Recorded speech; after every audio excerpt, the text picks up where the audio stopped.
Roxy, I can't believe we've reached season 6 of Saved by the City. That's wild. How do people usually celebrate a 6th anniversary? I don't know about podcast anniversaries, but 6th wedding anniversaries are known as the iron anniversary. I guess couples get each other iron things. Romantic. I couldn't even think of an iron item I would get somebody I love. Well, actually, a cast iron skillet might be a nice practical gift. Well, I do think we're iron sharpening iron around here to keep it biblical. Yes, keeping each other sharp, sassy, and occasionally steamed off. From Religion News Service, this is Saved by the City, a podcast from two Christian women keeping our minds sharp and our hearts open here in New York. I'm Roxy Stone. And I'm Caitlin Beatty.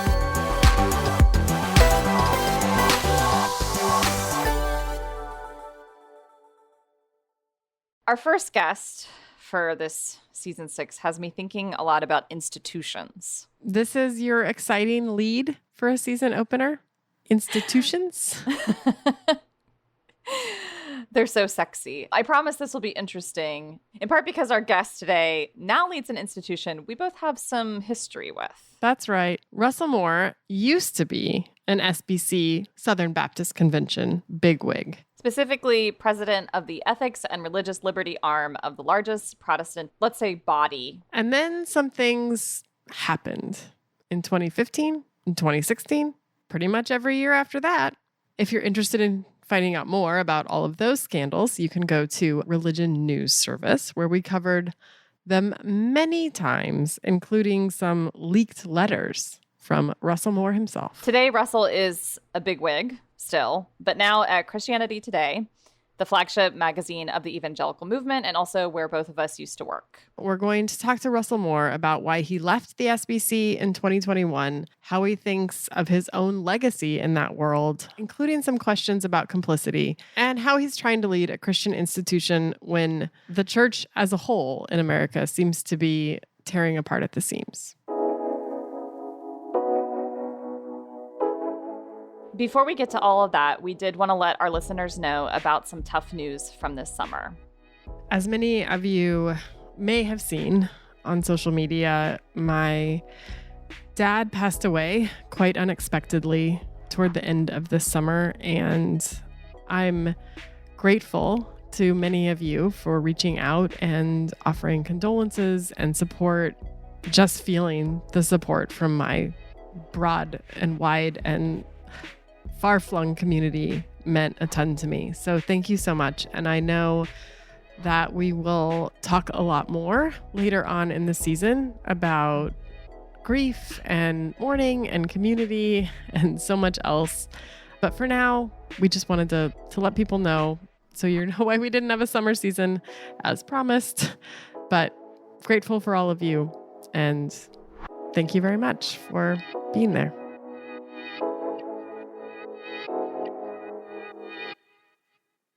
Even though we didn't have a summer podcast series, it sure as heck fire still feels like summer here.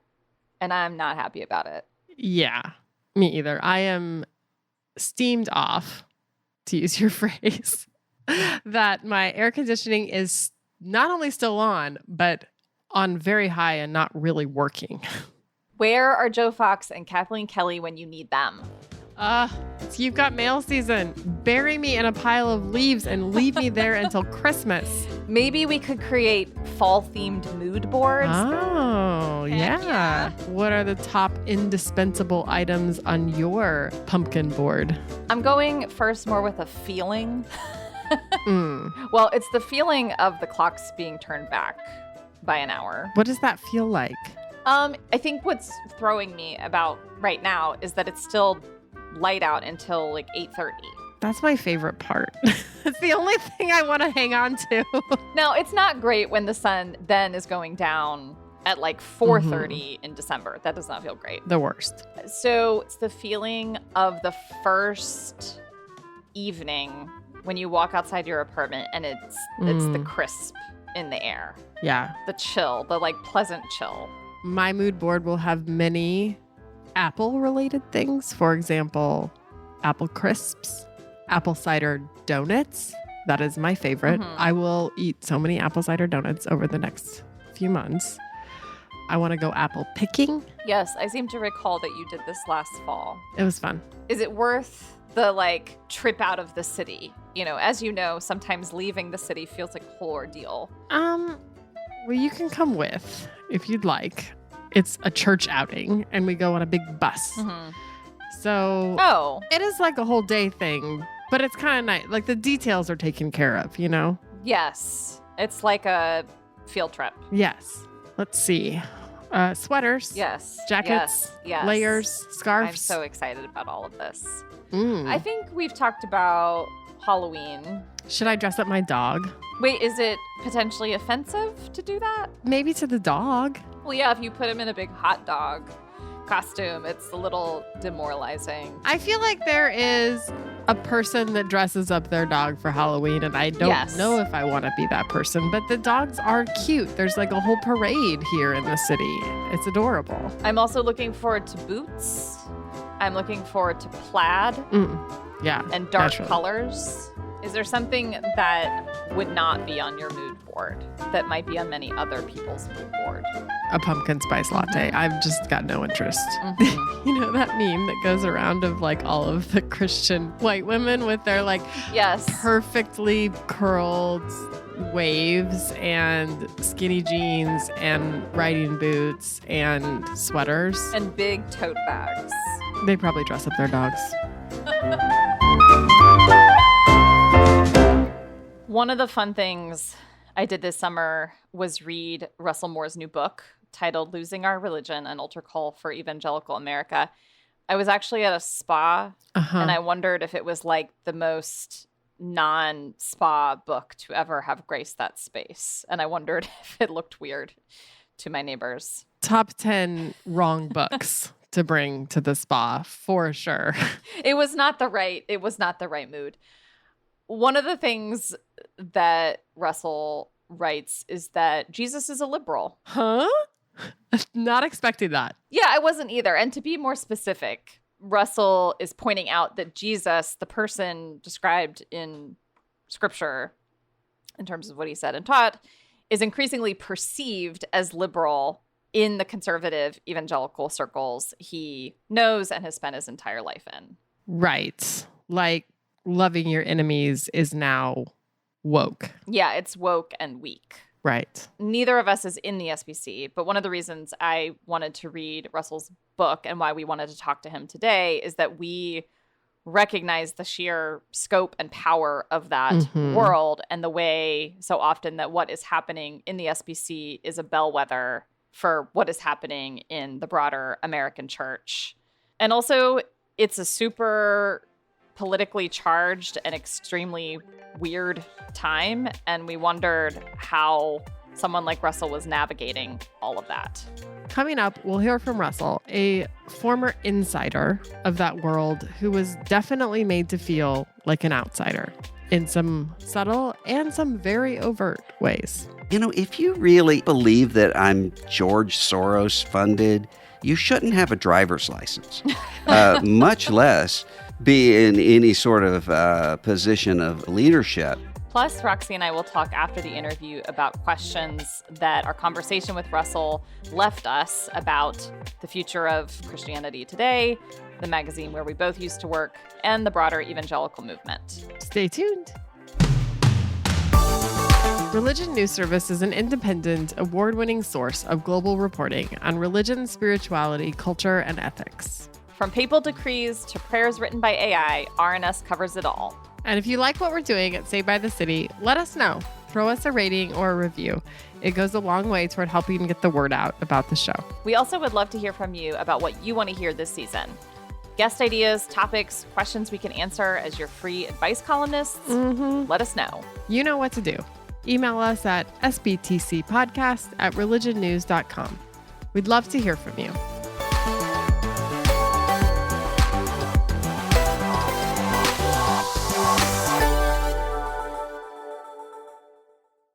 Well, we're excited to be joined today by Russell Moore.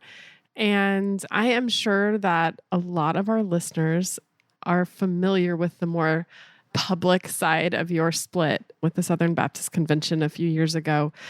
Something we've talked about a lot on this podcast is kind of the tension of wanting to reform an institution from within versus feeling like you need to leave and be a reformer or a prophet from the outside.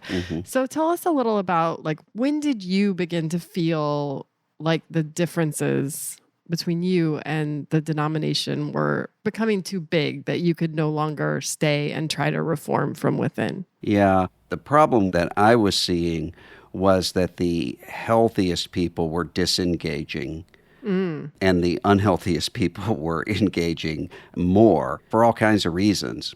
And so I concluded, I think that I should do other things. But I do think it's a hard decision to make, also for the reason that you mentioned, because you can make a mistake either way. There's a kind of reaction that can just leave institutions to implode for various reasons. And there's a way of staying in institutions that really can't be reformed. It's a hard decision to make. I had to have a lot of counsel from folks. You've talked some about this and written about it. When you end up in a leadership position, the pressure you end up facing to kind of toe the party line or represent the party line, at least publicly, rather than speak the truth. How did you experience that at the SBC? And again, when did that begin to feel like you couldn't live in that space any longer? Well, I mean, one of the things that I've learned in this is that as I look back over my life, my mind was wrong a lot and my heart was wrong a lot, but my gut never was.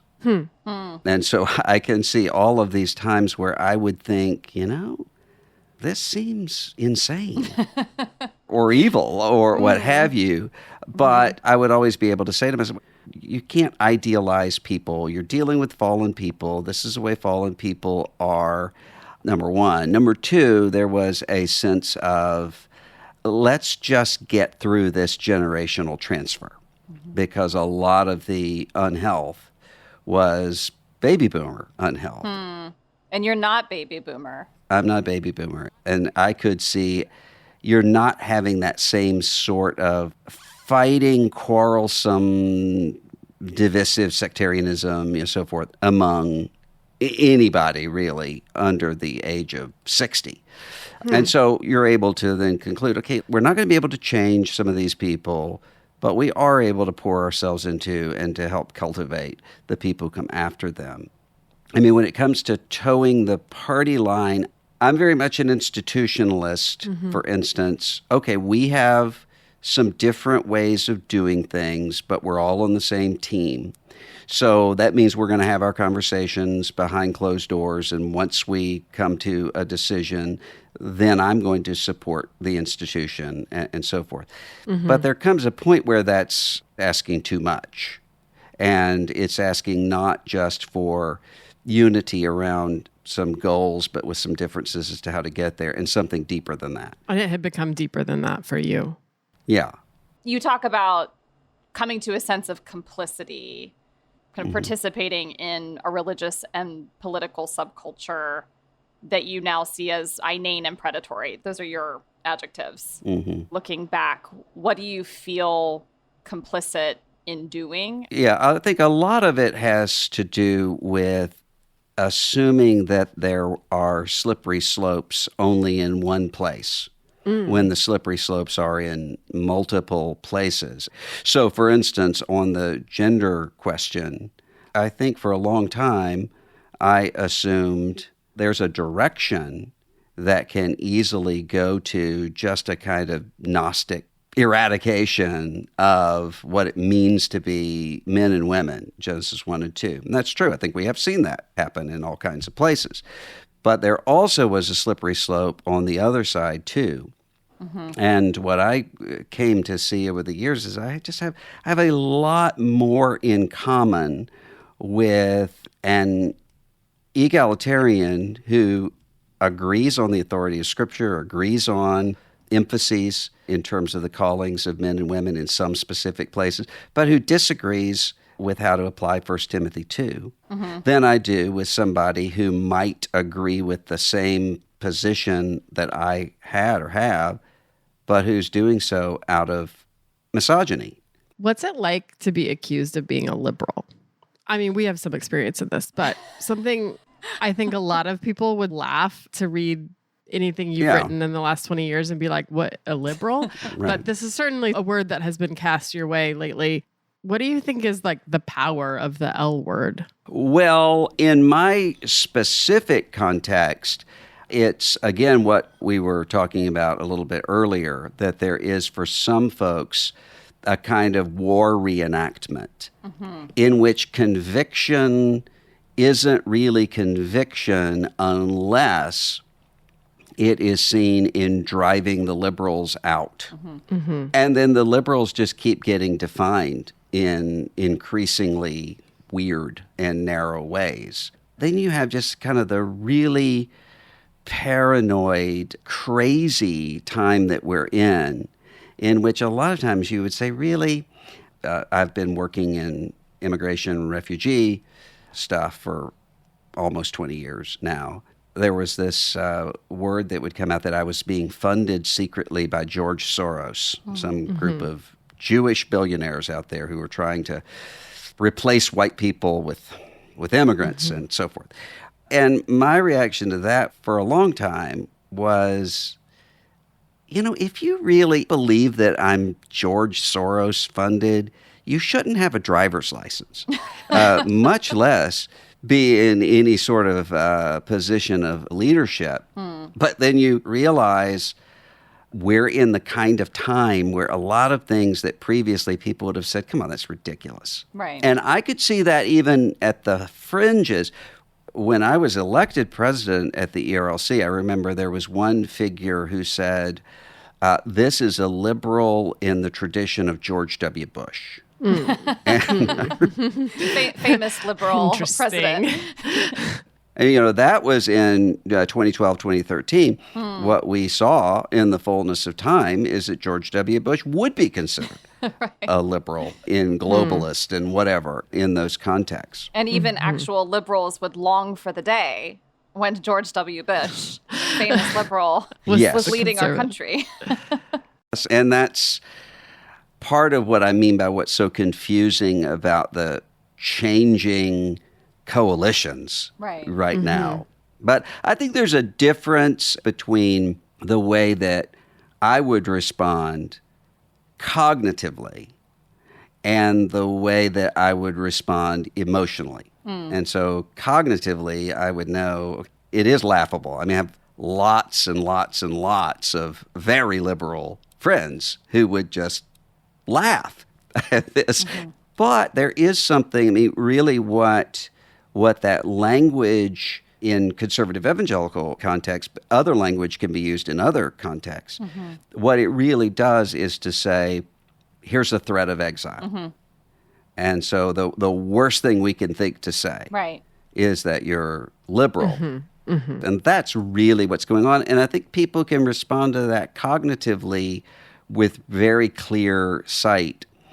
But often there's a part of you that, especially when it's in a religious context, it's just really hard to sort out emotionally the difference between that kind of threatened exile and damnation. This is really hard to sort that out.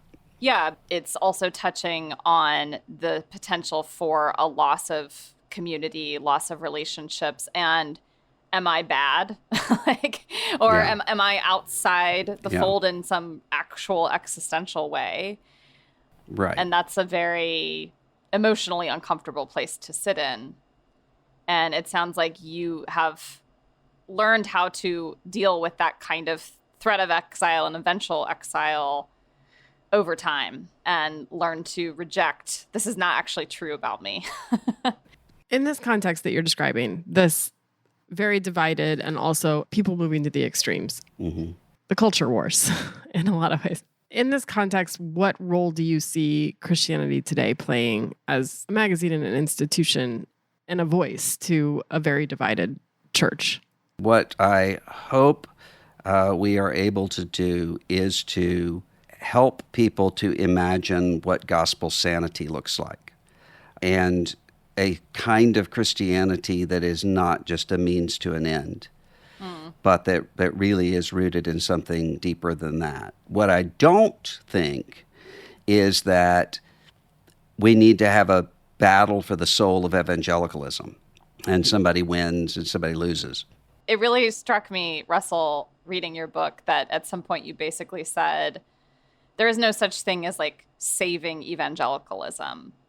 Yeah. Historically, CT would have understood itself to be very much about preserving, retaining, shaping this movement. And it doesn't sound like you're bringing that same framework to bear. No, I think I am in the way that the founders of CT meant it.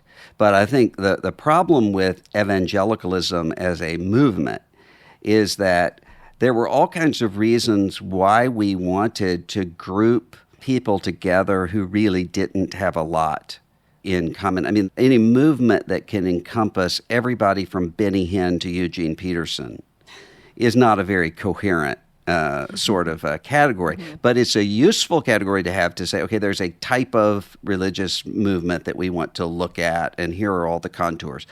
It's also very useful to say, look how big we are. We're 30 million people, 40 million people, whatever it is. I think right now what we're seeing is that you have all of these different strands of evangelicalism that are finding each other and reconfiguring. And I think that that needs to be cultivated, rather than saying what we're trying to do is to drive out the Benny Hinns. And I think a lot of that has to do with, if you think about the use of the word evangelical, if you look at what the polling data show, it's that evangelical as a self-identification is remaining relatively steady, but the increases are happening among people who never would have been considered evangelical before, people who don't have a church connection, but they see evangelical as a political category.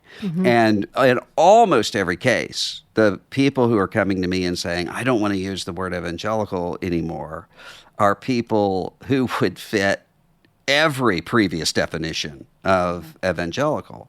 And I understand that. I wrote an op-ed in the Washington Post saying, I don't even want to use the word evangelical anymore, but I've changed my mind.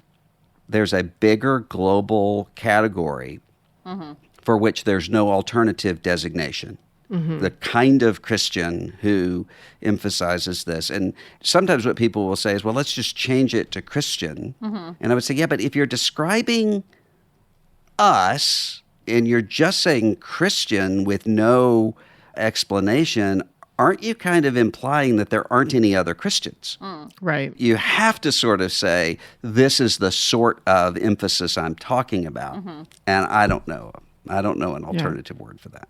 Are you advocating for a more apolitical evangelicalism, or would you say that you are also attempting to find a sane conservatism as well as a sane gospel? I think it would depend on what the word apolitical means, because I think that what we're looking at right now really has very little to do with politics. It just isn't actual politics, which is people coming together in the civil space in order to create a society and to solve problems. I mean, most politics is really boring and mundane and so forth. That's not what's happening in a time when politics has become tribal boundary markers.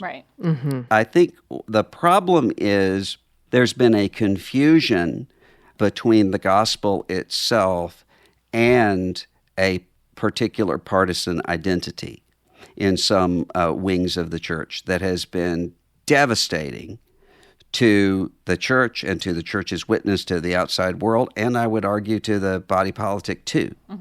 And so what I would like to see is not an apolitical church. You have to have a church that shapes and forms consciences in the way that people carry out their lives as employees, as sons or daughters, and as citizens. But what we don't need is a partisan church or a personality cult church. And that's what we're dealing with in many cases right now. Yeah, so it's obvious that we're not going back to 2015. Yeah, We're also not going back to 1950s white Christian America. right. So as we do think ahead, we realize we don't want to go back to these nostalgic visions of previous success, previous security. What would it look like for the American church to experience revival?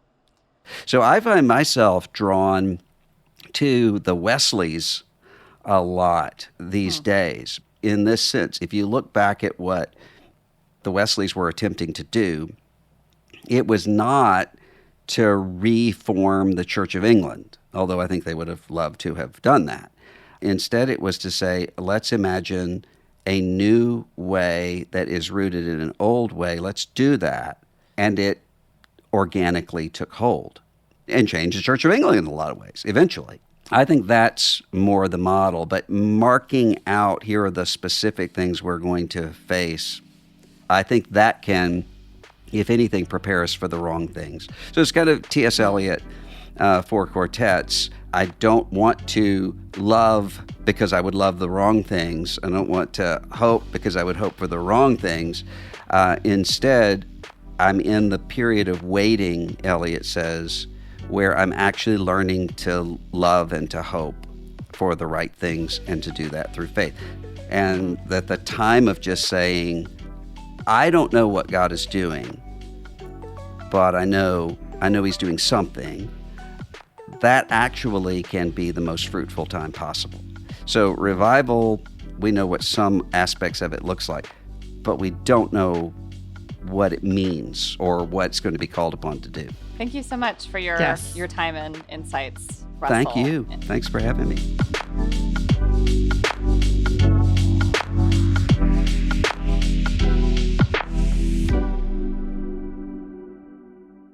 Roxy, it's not often that I feel like I pulled my punches in wanting to ask a question and then not asking it in the course of a conversation. But there's one question that I really wanted to ask Russell, and we didn't get to it.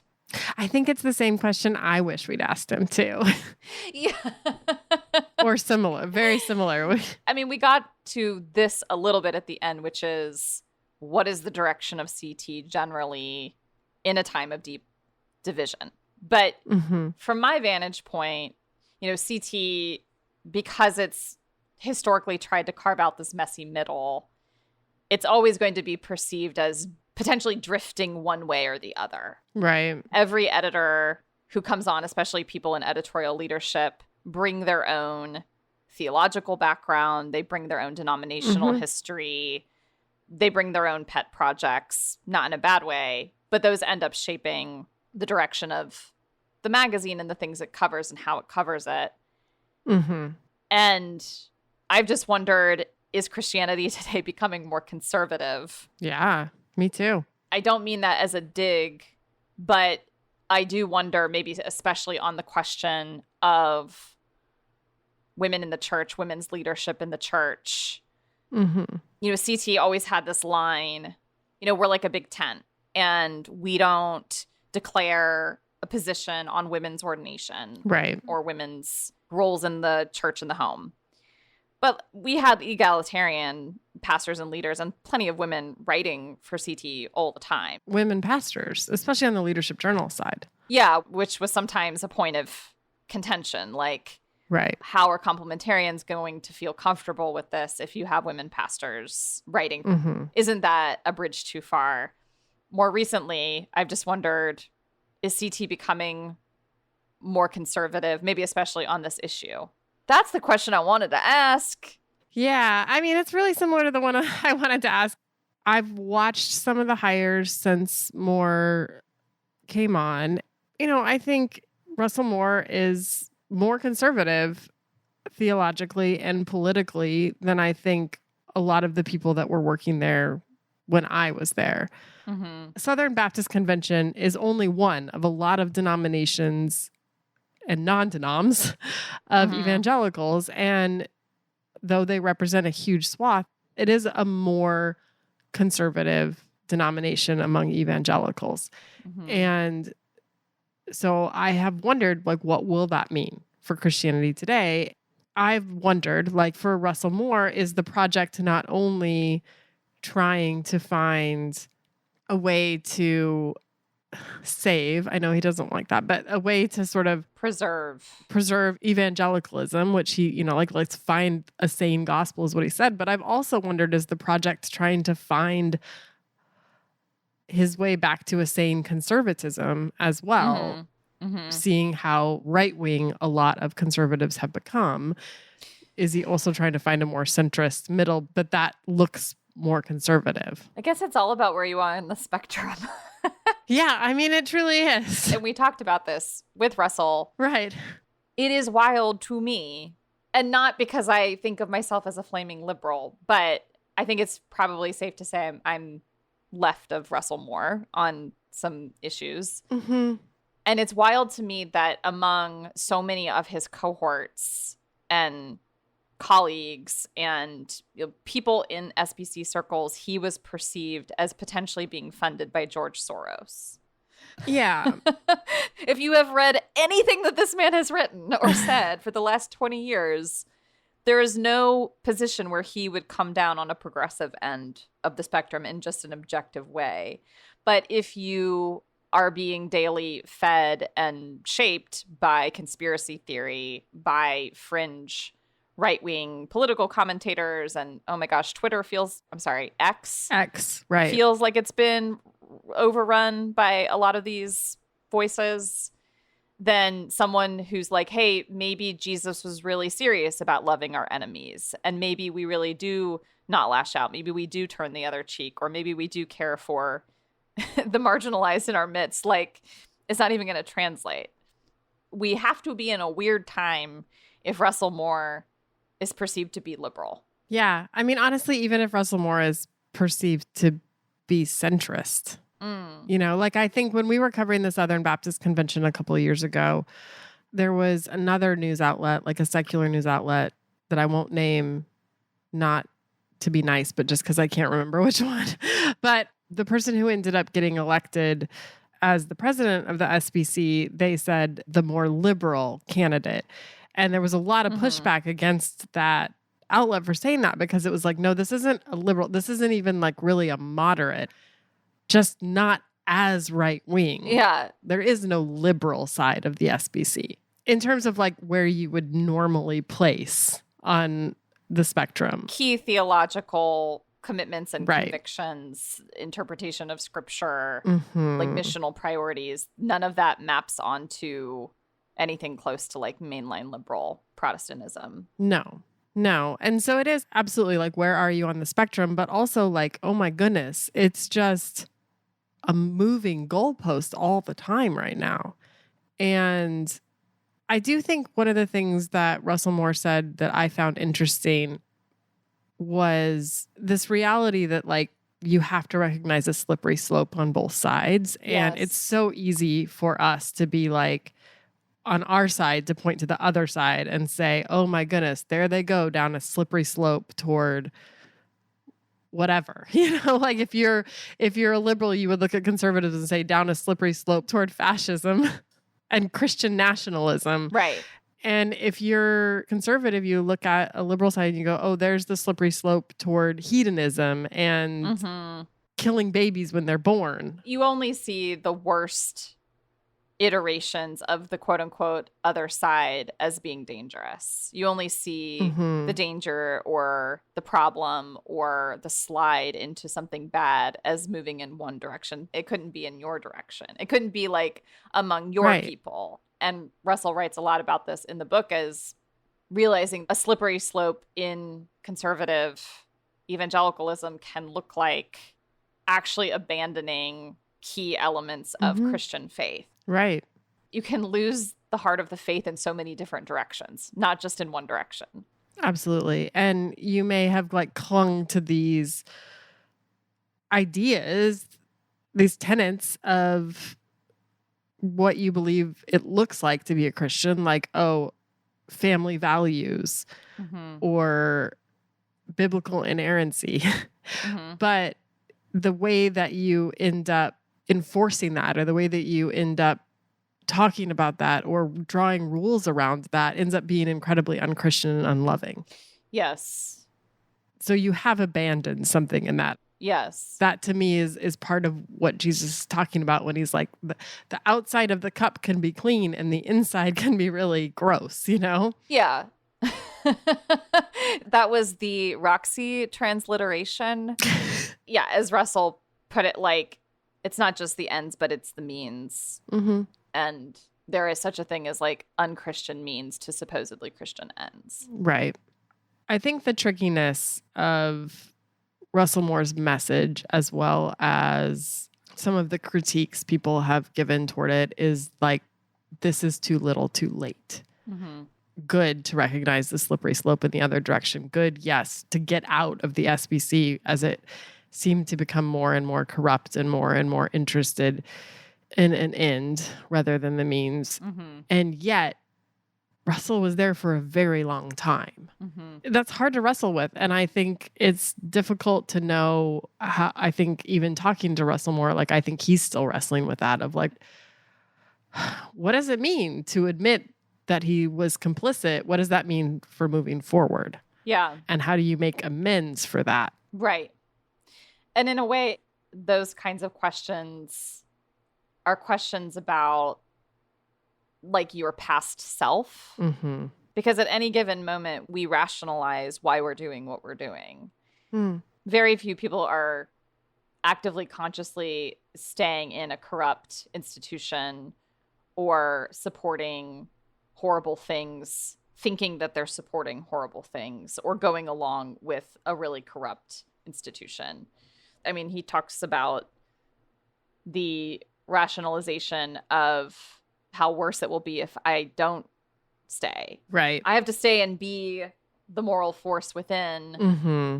I mean, I think about last year, we had a really good conversation about the report on sexual harassment among 2 employees at CT. Obviously, we reflected really personally on that. And I have just continued to think through the reality that, yes, I found the environment at CT in many ways to be not great for women. I'll just put it that way. Difficult for women. But I also was a top leader there for 4 years. Mm-hmm. And it's probably the case that I let things slide or looked the other way or went along with things that were harmful to some of my colleagues, that were harmful to other women in the organization.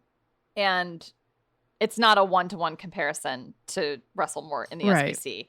But the tension is, how do you critique an institution so thoroughly when you yourself were part of it for so long? Right. And obviously, Russell Moore was part of the SBC for a really long time. Yeah. So it's not like you just can claim a moral high ground all of a sudden. Right. And I think that's probably what critique, probably from both the left and the right, would be toward Russell Moore. Mm-hmm. Or a figure like him. Yeah. And I mean, I resonate with that tension too. I mean, not as much from CT, but from my job after that at Relevant, which RNS has covered some of what went down there. But knowing that something was hurting people, and it's hard to leave. It's scary to leave. Also, like your livelihood is reliant on this institution. And ultimately, and I think you would say this about CT, and I would say this about Relevant, and Russell Moore would probably say this about the SBC. I thought what we were doing was good. Yes. The thing on the inside, behind the scenes, might be ugly in different ways, but the people reading the magazine or the people in the pews, that's not affecting them because they're still getting this good thing.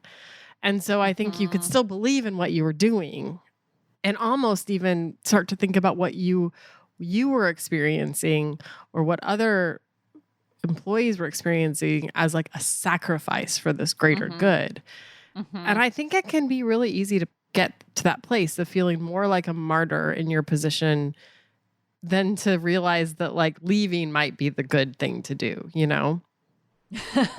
Yeah, there's a kind of weird pride in being like, only I can save it from within. Yeah, for real. I mean, I sometimes felt this way at CT. Like, but if I leave, what will the young women coming up?